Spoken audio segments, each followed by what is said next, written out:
श्रोताओं के रूप में विराजमान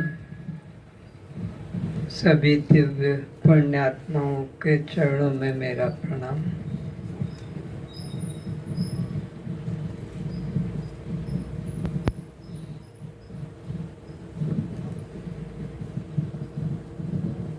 अनादिकाल से संसार का प्रत्येक प्राणी अपने सत्य स्वरूप को, वास्तविक स्वरूप को, अमृत स्वरूप को, अखंड स्वरूप को न जानने के कारण और इस विकारी, मृत, नाशवान, परछिन्न देह को मैं मानने के कारण अनादिकाल से बार बार 84 लाख योनियों में भटकता चला।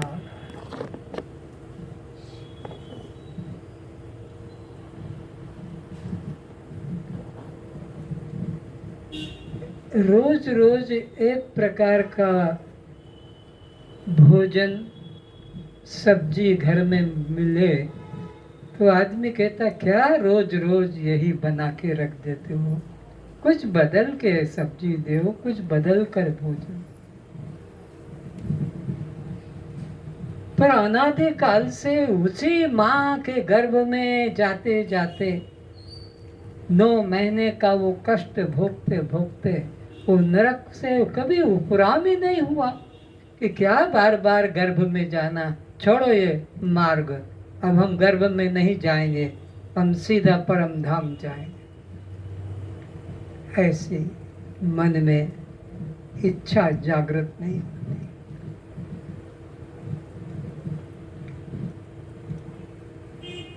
जब बहुत जन्मों के अंतिम जन्म में ये भाव जगता है कि मुझे तो बस अब मुक्ति ही पाना है, मुझे और माँ के गर्भ में नहीं जाना, मुझे और इस 84 लाख के फंदे में नहीं पड़ना है। बहुत देख लिया, आजमा लिया, सब तरह से सब संबंधों को, सब योनियों को, सब लोकों को, सब भोगों को मैंने देख लिया, एक नहीं अनेक बार। मैं अब धोखे में नहीं हूँ। एक बार देख लेते हैं तो सोचते हैं उस समय वो हाँ दुख था, बाद में आनंद आ गया होगा। नहीं, अनेक बार मैंने अच्छी तरह से देख लिया। ये संसार पूरा अनित्य, सुख से रहित, दुख से पूर्ण है। तो अब मैं केवल अपने कल्याण के लिए ही इच्छा करता हूँ और उसमें सद्गुरु ही मुख्य सहायक साधन है। बिना सद्गुरु की सहायता के कोई अपने बाहुबल से, अपने साधन से पार नहीं हो सकता। और ऐसे गुरु भी कब मिलते हैं? बहुत जन्मों के पुण्य जब इकट्ठे होते हैं, पुण्य पुंज बिन मिले ही न संता। सच्चा सद्गुरु बिना अनंत जन्मों के पुण्य के इकट्ठे हुए नहीं मिलता। क्या विशेषता? संस्कृति कर अंता। वो उसकी विशेषता क्या है? वो तुम्हारी ये जो संसार में बार बार जन्मना और मरना, ये जो चल रहा है संस्कृति, अंत कर देगा और तुम्हें जन्म लेना नहीं पड़ेगा। पर अनन्य आश्चिंत्यन्तो माम्य जना पर्युपास्ते। भगवान कहते हैं या गुरु कहते हैं, गुरु और भगवान ये नाम का ही फर्क है, तत्व तो एक ही है। तो कहते हैं कि जो अनन्य मेरी भक्ति करता है और कहीं मन भटकाता नहीं, कभी इधर कभी उधर, कभी यहाँ कभी वहाँ, जैसे भक्तों का आज तो सोमवार है, शंकर का दिन है, आज तो मंगलवार है, आज तो हनुमान का दिन है, तो आज गुरुवार, ये गुरु का दिन है, तो आज शनिवार। वे कोई एक भरोसा ही नहीं। वेश्यावृत्ति, वेश्यावृत्ति, भगवान कहते हैं ना ना, मुन ऐसे लोगों के फंदे में पड़ने वाला नहीं हूँ, इनके चक्कर में आने वाला नहीं हूँ। ये तो आज मेरे से लाड़ करते हैं, कल और किसी से प्यार करेंगे और किसी के चरणों में समर्पित कर देंगे। मेरे लिए तो वही प्रिय बनेगा जो मुझको ही, तुम्हें व माता च पिता, तुम्हें व बंधुश्च सखा, तुम्हें व विद्या द्रविणम, तुम्हें व सर्वम, सर्वम। जो भी तुम्हारी प्रिय चीज हो, जो भी तुम्हारी इच्छा हो, कुछ अलग नहीं, तुम्हें व सर्वम मम गुरुदेव भगवान। बस तुम ही मेरे भगवान, तुम ही मेरे गुरु। तो भगवान कहते फिर ऐसे का योग क्षेम मैं वहन करूंगा जो मेरे भरोसे सबको छोड़ दिया, किसी से भी प्रीति नहीं, किसी से भी ममता नहीं, किसी से सुख की आशा नहीं, जिसने मेरे में ही सब कुछ समर्पित कर दिया, फिर उसका योग क्षेम वहाम्यहम्, उसको जो जरूरत है मैं पूरी करूंगा, जो जरूरत नहीं उसे हटा दूंगा। अष्टावक्र जी राजा जनक के निमित्त से हम सभी श्रोताओं को यही एक उपदेश करते हैं कि एक ब्रह्म के अलावा यहाँ दूसरा कुछ भी नहीं, इसलिए उसी में तुम अपने को समर्पित कर दो और इधर उधर अपनी भक्ति को बांटो मत। तुम ही एक अखंड सच्चिदानंद तत्व हो, तुम्हारे अतिरिक्त यहाँ कुछ भी नहीं। और जो दिख रहा हो तो सब संसार, वो तो सब माया। कैसा माया? जैसे कि तुमको मरुस्थल में दूर से बहुत बड़ा सरोवर दिख रहा हो कि बहुत आगे पानी है, पानी कुछ भी नहीं, बूंद भी नहीं, केवल ऐसा आभास होता है। ऐसे ही संसार भी लगता है पति सुख देगा, पत्नी सुख देगी, पुत्र सुख देगा, पुत्री सुख देगी, धन मकान सुख देंगे, ये पद सुख देगा, लगता है, पर है मरुस्थल का जल, आभास मात्र है। वहां पहुंचोगे, जब उस जगह बैठोगे, उससे संबंध जोड़ोगे तो लगे अरे ये तो पूरा का पूरा ही दुख रूप है। ठीक कहा था भगवान ने कि अनित्यम असुखम लोकम इमं प्राप्य भजस्व माम, ये सुख से रहित दुख से भरा हुआ, लबालब दुख से भरा हुआ है। इसलिए एकमात्र आत्मा की ही शरण को ग्रहण कर, आत्मा का ही चिंतन कर, क्योंकि आत्मा ही आनंद घन है। आनंदमय मत बोल देना आत्मा को, परमात्मा को।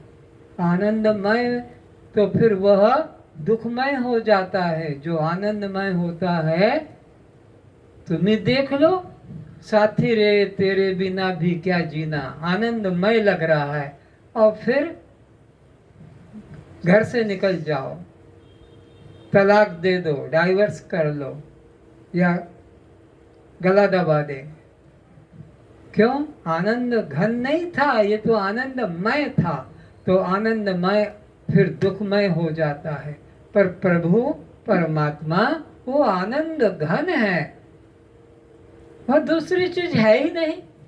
मिस्री में दूसरी चीज क्या ढूंढोगे? मिठास के अलावा वहां कुछ भी नहीं मिलेगा। मिठाई में तो दो चीजें मिलेगी, या तो बेसन की होगी, या आटे की होगी, या खोआ की होगी, कि दूध की होगी, और फिर साथ में मय के लिए चीनी मिलेगी, तब रसमय। चाहे गुलाब जामुन की, रसगुल्ला की, जलेबी, ये रसमय होते हैं, उसके बिना ये फीके हो जाते हैं। और दूसरी बात, वो फीके ना भी हो, मन ही हमारा उधर से हट जाता है। 2 खा लिए, 10 खा लिए और कहते बस अब नहीं खाया जाएगा। अरे 100 रुपया दोगे तो 1 खा लूंगा, अब 1000 दोगे तो 1 खा लूंगा। ऐसे ऐसे पंडित लोग, ब्राह्मण लोग होते हैं जो 100 लड्डू खा लेते हैं, उनके पास वो कला है। फिर तो क्या होगा, अंदर वाला बाहर आ जाएगा, वो जो सुखमय था वो दुखमय हो जाएगा। पर आनंद के लिए आज तक रंक से राजा तक किसी को उपरामता नहीं कि आनंद नहीं चाहिए। अब मैं आनंद पाते पाते थक गया, बोर हो गया, हटाओ आनंद, मुझे नहीं चाहिए। क्योंकि वो अखंड तत्व है, आत्मा तत्व है।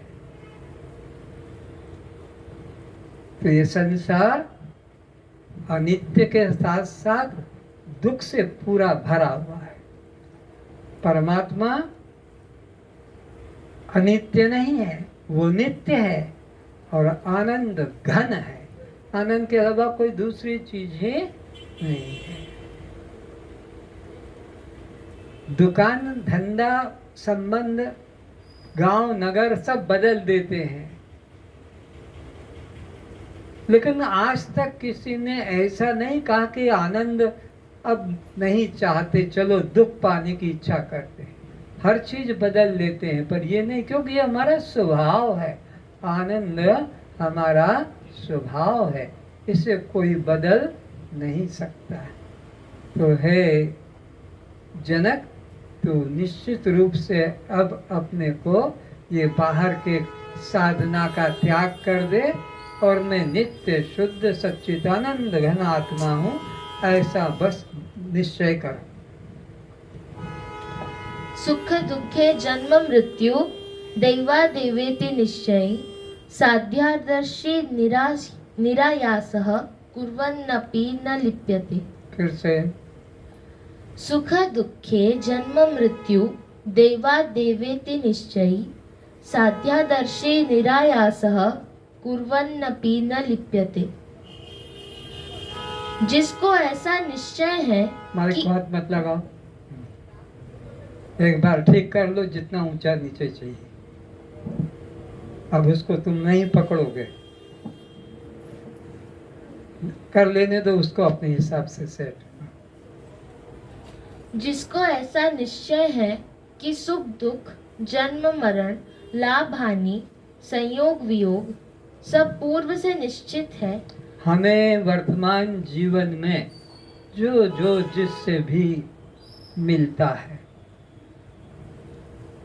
वो आज की हमारी कमाई नहीं है, वो हमारे पहले जन्म का ही निश्चित हो चुका है।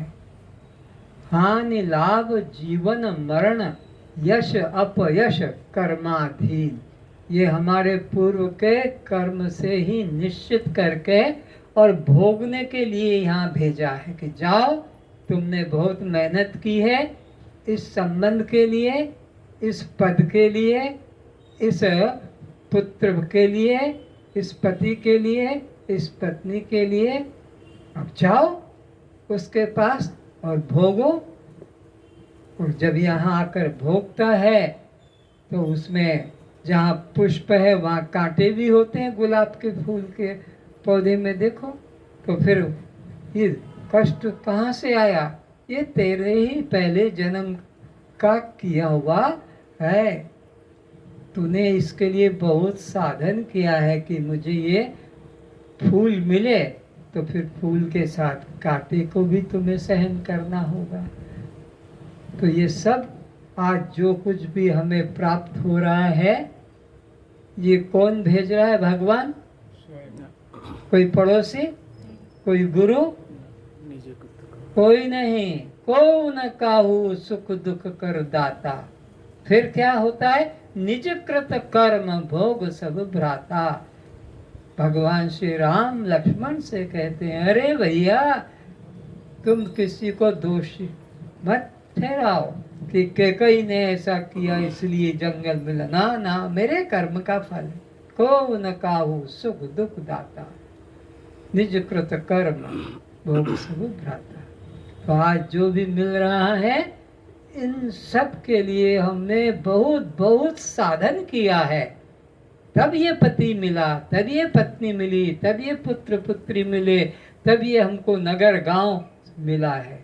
ऐसे ही भगवान को क्या पड़ी जो तुमको मुसलमान घर में डाले, कि हिंदू घर में डाले, कि ब्राह्मण घर में डाले, या तुम्हें दरिद्र बना दे, या तुम्हें अरबपति करोड़पति बना दे।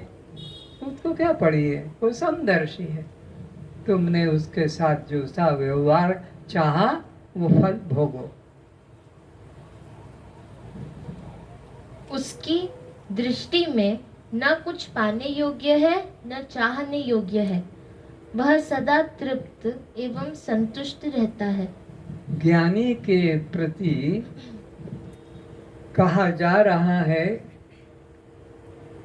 अब समझ लेना जितने सुनने वाले हैं, सब अपने को तो ज्ञानी के, हम तो ज्ञानी है, हमको तो ब्रह्म ज्ञान हो गया, हम तो क्लास कर लिए, हम तो अष्टावक्र गीता नहीं कई बार पढ़ लिया है। ये लक्षण नहीं। ज्ञानी वह है जिसको अब पाने के लिए कुछ शेष नहीं रहा, कि ये मिल जाए, इतना मिल जाए, कि वो मिल जाए। अब उसको कुछ पाने के लिए और उससे को अब कुछ त्याग करने के लिए भी कुछ नहीं रहा, कि ये तो मैं निकाल दूं, इसको तो छोड़ दूं, या अभी कुछ करने को भी बाकी नहीं रहा, कि अभी मैंने तो योग नहीं किया है, कि प्राणायाम नहीं किया है, कि कुंडलिनी जागृत नहीं हुई है मेरी, कि मेरे तो अभी चक्र भेदन नहीं हो रहा है, सहस्त्रार में नहीं पहुंचा हूँ ना, लवलेश भी उसके लिए कर्तव्य नहीं, अप्राप्त भी नहीं, और कुछ उसके लिए अब पाने योग्य भी बाहर नहीं रहा। अपने आप में पूर्ण काम हो गया, पूर्ण तृप्त हो गया। कोई भी प्रकार की उसके लिए अब कर्तव्यता नहीं। और अगर वो लगा है करने में, तो सोचो अभी मंजिल से दूर बैठा हुआ है, करने में लगा है, कि 4 धाम की यात्रा तो करना ही होगी, अमरनाथ जाना ही होगा, कैलाश एक बार तो जाकर आओ। तो ये सोचो कि अभी ये मंजिल पे नहीं है, ये अभी भटक रहा है, अंधेरे में जैसे कोई रास्ता टटोल रहा है। अभी ये खुद ज्ञान चक्षु से रहित है। आगे फिर से, उसके दृष्टि में न कुछ पाने योग्य है। किसकी दृष्टि कर रहे हैं ये? जिसने सदगुरु की शरण में जाकर आत्म बोध कर लिया, आत्मबोध जागृत हो गया। अहम ब्रह्मास्मि, अयम आत्मा ब्रह्म, डंके की चोट पर जो अपने अंदर, वाणी से तो कितने शिवो हम जोर से बोलेंगे कि एक पाड़े से दूसरे पाड़े में सुन लो, माइक पे भी ना, ये हृदय के अंदर की आवाज, जैसे स्त्री और पुरुष के बारे में कि मैं पुरुष हूँ और मैं स्त्री हूँ, ये डंके की चोट तुम्हारे अंदर ध्वनि निकल रही है जन्म से अभी तक। ऐसे ही मैं पूर्ण तत्व पूर्ण यानी हूँ, मेरे लिए कुछ कर्तव्य, ये जन्म मरण शरीर मेरा नहीं, ये इंद्रियां मेरी नहीं, ये अंतःकरण मेरा नहीं, और ये कोई भी वृत्ति मेरी नहीं, मैं इन सब से अलग हूँ। ऐसी जिसको दृढ़ निष्ठा हो गई है, वह सदा तृप्त एवं संतुष्ट रहता है। अब उसको असंतुष्टि है नहीं, कोई करा भी सकता नहीं। कर्ता भाव से फल के प्राप्त होने तक चिंता होती है। जो भी व्यक्ति कर्म करेगा, फल मिलेगा कि नहीं मिलेगा, और कितना मिलेगा, आधा मिलेगा कि पूरा मिलेगा, उससे चिंता होती है करने वाले को।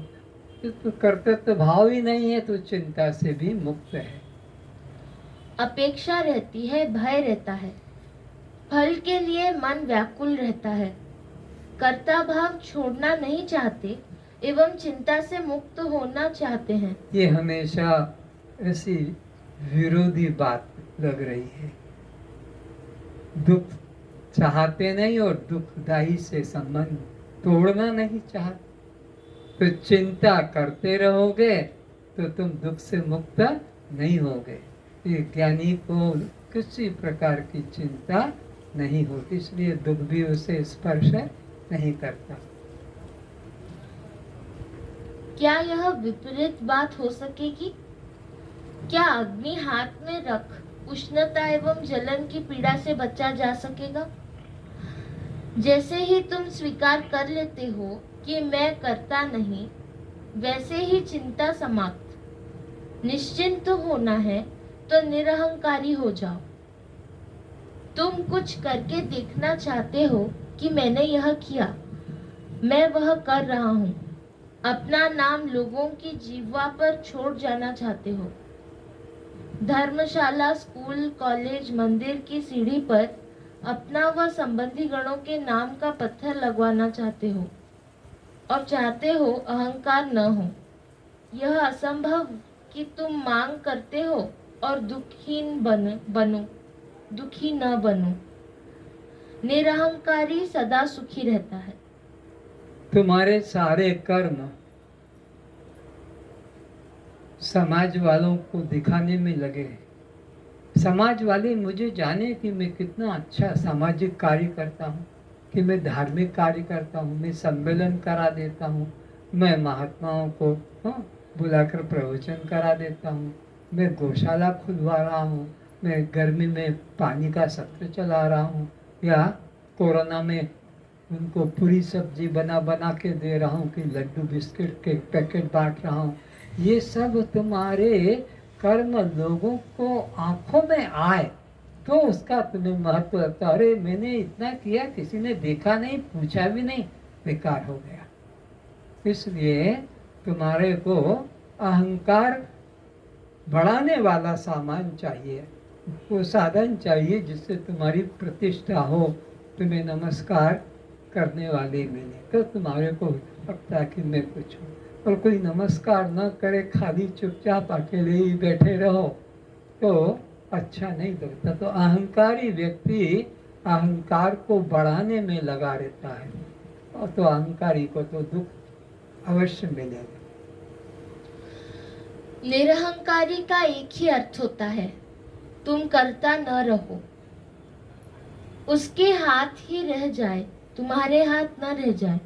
निरहंकारी का मतलब है तो तुम किसी भी कर्म के कर्ता न बनो, कर्ता वही रहे, तुम उसके हाथ की बांस की पोली पोंगरी बन जाओ, बांस की पोली पोंगरी बन जाओ उसके हाथ की। तुम कुछ भी नहीं, वो ही बोलेगा, उसी की ध्वनि तुम्हारे माध्यम से निकलेगी। पर मैं बोल रहा हूँ ये अहंकार मत करो, तुम्हें तो उसके हाथ बन जाना है, वो जो कराना चाहे वो हो जाए। मैं कर रहा हूँ, मैंने किया, ये भाव उठने भी न पाए। उसकी ही आंख तुम्हारी आंख हो जाए, बस वही दृष्टा, वही करता रहे। परमात्मा ही तुम्हारे रूप में सब कुछ कर रहा है। कहते हैं राम के बारे में, बिनु पद चलई सुनई बिनु काना। चलते हुए तुम दिखाई पड़ रहे हो, राम नहीं दिखाई पड़ता, परमात्मा नहीं दिखाई पड़ता। ग्रहण त्याग करते तुम दिखाई पड़ते हो, परमात्मा राम दिखाई नहीं पड़ता। ग्रहण त्याग करते हो, बोलते चलते सुनते तुम दिखाई पड़ते हो, राम नहीं दिखाई पड़ता। लेकिन राम ही तुम्हारे रूप में सब काम कर रहा है।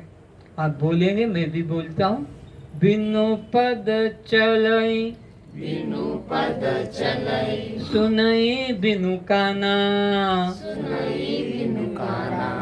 कर बिनु कर्म, कर बिनु कर्म। करहि विधि नाना, करहि विधि नाना। आनन रहित, आनन रहित सकल रस भोगी सकल रस भोगी बिन वाणी बिन वाणी वक्ता बड़ जोगी वक्ता बड़ जोगी तन बिनु परस तन बिनु परस नयन बिनु देखे नयन बिनु देखे ग्रहि घ्राण ग्रहि घ्राण बिन बास अशेष बिन वास से तेहि सब भांति तेरी सब भांति अलौकिक करनी अलौकिक करनी महिमा जासु महिमा जासु जाय नहीं वर्णी। जाय नहीं वर्णी कैसा वो राम है, उसको कोई देख सकता नहीं, वो दिखाई देता नहीं, क्योंकि निराकार है। लेकिन बिना देह के निराकार होकर भी कैसी उसकी महिमा है। बिनु पद चलें, पैर नहीं पर चल रहा है, सब और चल रहा है, कोई दिशा बाकी नहीं, सब तरफ बिनु पद चले। तो पैर नहीं तो कैसे चल रहा है? तुम्हारे पैरों के माध्यम से ही वह चल रहा है। ये पैर तुम्हारे नहीं, उसी के हैं, वही उनको उठा रहा है, रख रहा है एक एक कदम आगे आगे। अगर तुम्हारी क्षमता चलने की हो तो ये मुर्दा पड़ा है, तुम्हारा पिता माता तुम्हारा बेटा, उसको कहो उठो बेटा चलो, अब वो नहीं उठ पाता है, नहीं चल पाता है। राम का पैर, राम की शक्ति उसमें जब होती है तब ये मुर्दे का पैर उठता है, चलता है। बिनु पद चले सुने बिनु काना, उसके कान नहीं है लेकिन सबकी भाषा सुनता है। तुम तो 5-10 भाषा सीखकर घमंड कर लोगे कि विनोबा भावे को इतनी लैंग्वेज आती थी, तो गांधी जी को इतनी लैंग्वेज, उसको इतनी भाषा जानता था। अरे पर इसकी तो महिमा देखो, सारे विश्व के जीवों की भाषा जानता, सारे विश्व की। ये तुम्हारी चींटी की भाषा को भी जानता है, मच्छर की भी भाषा को, औरों की तो बात ही क्या है। तो बिनु पद चले सुनई बिनु काना, उसके कान नहीं है लेकिन वो सब सुनता है, सबकी सुनता है। कैसे सुन लेता है जब कान नहीं तो? अरे ये कान उसी के तो कान हैं, इन कानों में अंदर पीछे बैठ के वही तो सुन रहा है। उपनिषदों में तो ये 5 मंत्र आए हुए हैं।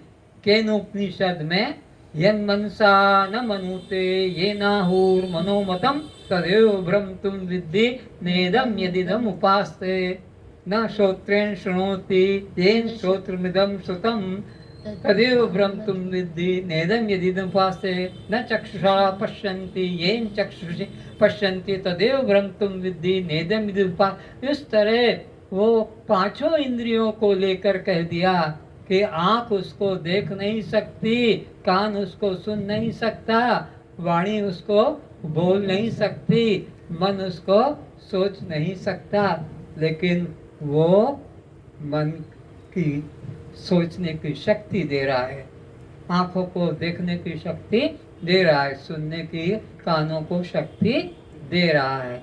यही बात यहाँ जगन्नाथ के जीवन में घट रही है।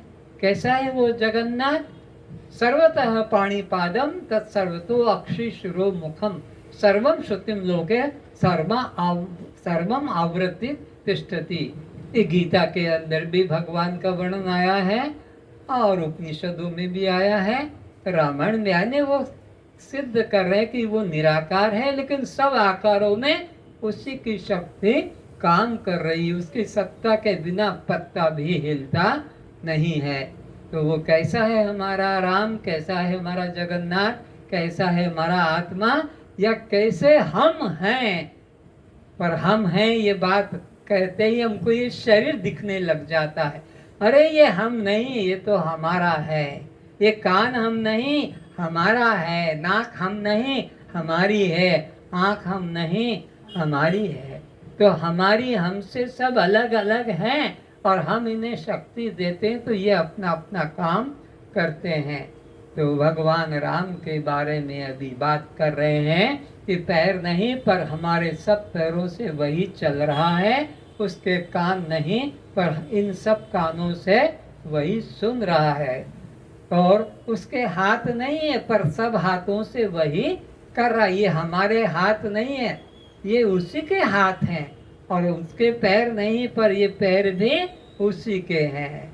बिनु पद चलई सुनई बिनु काना, और कर बिनु कर्म करई विधि। सब प्रकार के असंभव कर्म भी उसके द्वारा हो रहे।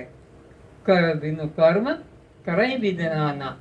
और कैसा कहा, आनंद रहित, तो उसका मुख नहीं है, लेकिन सकल रस भोगी, विश्व के सब भोगों को वो भोग रहा है। उसके बिना किसी में भोगने की क्षमता न, सकल रस भोगी। और वाणी उसके पास नहीं है, क्योंकि मुख नहीं है, लेकिन सब भाषा बोलता है। बिन जिह्वा वक्ता बड़ जोगी, उसके बराबर विश्व में कोई लेक्चरर, कोई वक्ता नहीं, इतना बड़ा वो है, क्योंकि सारे दुनिया की भाषा बोल रहा है। और फिर कैसा है उसकी महिमा, उसके तो नाक नहीं, पर सब प्रकार की गंधों को भी वह ग्रहण करता है। तन बिनु पारस, उसका शरीर नहीं, पर सबको पकड़े हुए। क्या कमाल की बात है, शरीर नहीं पर सबको पकड़ के बैठा है। कैसे, जैसे उस सूत ने पुष्पमाला के सब पुष्पों को, पुष्पमाला को सब पुष्पों को कौन पकड़ कर बैठा है, एक पतला सा अंदर अंदर सूत है। ऐसे ही वो सब हाथी घोड़ा के अंदर, चींटी के अंदर एक पतला सा चेतन का सूत्र है, चेतन का सूत्र है, सारे विश्व को घट के। तो तन बिनु परस, नयन बिनु देखे, आंख नहीं, लेकिन फिर भी सब को देख रहा है। ऐसी विलक्षण उसकी महिमा है। वो कौन है, वो तुम ही हो। तुम जगन्नाथ की मूर्ति की भी इस वक्त विचार कल्पना कर सकते हो। ये जगन्नाथ की मूर्ति यही सब बातें बता रही है। वहाँ हाथ भी नहीं, वहाँ आँख भी नहीं, उनके कान भी नहीं, उनके नाक मुख भी नहीं, उनका सिर भी नहीं, उनका पैर भी नहीं, उनके माँ बाप भी नहीं, उनका गांव भी, घर भी नहीं, कि कोई शत्रु मित्र भी नहीं। वो अद्वितीय सत्ता है जगन्नाथ महाप्रभु और राम महाप्रभु। और ये अपना जो स्वरूप है आत्म प्रभु, ये तीन नाम हैं, पर वस्तु तो एक है। जैसे महाकाश, मठाकाश और घटाकाश, तीन नाम पुकारते हैं, पर आकाश तत्व तो एक ही है। ऐसे ही एक जीव चेतन, एक ईश्वर चेतन और एक परम ब्रह्म चेतन। ये तीन चेतन नहीं, वो परम ब्रह्म ही माया उपाधि से ईश्वर चेतन और अविद्या उपाधि से जीव चेतन कहलाता है। तो परमात्मा हमारे हाथों के अंदर, हमारे पैरों के अंदर, हमारे आँख कान नाक के अंदर वही शक्ति दे रहा है, या वही सब इन आँखों से देख रहा है, इन कानों से वही सुन रहा है, इन हाथों से वही कर्म कर रहा है, इन पैरों से वही चल रहा है। तो इतना इस विषय पर आपको जो मैं कह रहा हूँ कि गीता कह रही है, उपनिषद ये क्या कह रहे हैं कि तुम ब्रह्म से अलग नहीं हो, ब्रह्म तुमसे अलग नहीं है। उसे ढूंढने खोजने जंगल बाहर जाने की आवश्यकता बस अविचार से ही तुम अपने को जीव या बंधा मानते हो, विचार से ही तुम ब्रह्म होते हो।